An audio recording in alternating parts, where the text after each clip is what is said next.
I can't wait to go and visit that because I'm from the Eastern Cape, so I want to be able to experience that. So everything that you touch is a passion-based project. Your leadership, there's so much passion within you for hospitality. I mean, you kind of make me feel like the way that I speak about talent development and placements. So what my passion is, you've got that passion for hospitality, but with that passion, there must have been some areas where you had to come to a point. You spoke about Zimbabwe, where money was not as great in that time. How did you move from that to where you are positioned now with this beautiful portfolio that you have? How did you actually transition, and what are some of the sacrifices and the obstacles that you had to face and overcome? So I did want to get into hospitality. As I said, it was one of the earlier dreams. It was the first business I opened, actually Lion Roars, and here we are 23 years later with it as pretty much our everyday concern. I had to go into other areas to try create the funds to do what I wanted to do.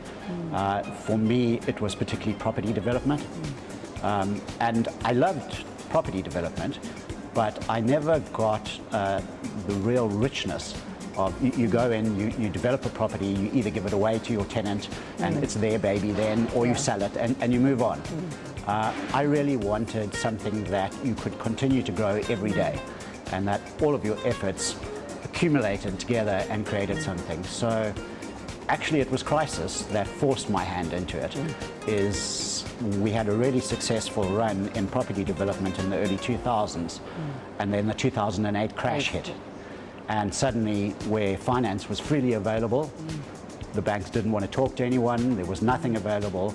I had just started, I just bought our share of the game reserve, and the idea was that it was going to be a protected little child, where the property development would pay for everything and I could just focus on the game reserve, fairly free of financial constraints. And of course the world never works like you quite want it to. And so suddenly I knew that I could only save one of the businesses. I could either save the hospitality business or I could save the property business. And it was actually a pretty easy call. As I said, if I'm going to wake up every day from now on for the rest of my life, what do I want to be doing? And it was the hospitality business. So I sold up all of the property assets and had a go crazily of being in this hospitality business that is extremely challenging. There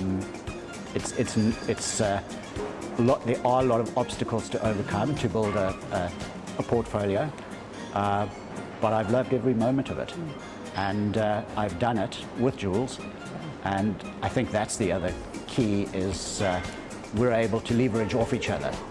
I'm the guy with the big ideas and the big dreams, but you need a partner that can put it together and actually do it. So with Kloof Street, for instance, Kloof Street Hotel I put the idea together, I put the deal together, she came in and project managed the building.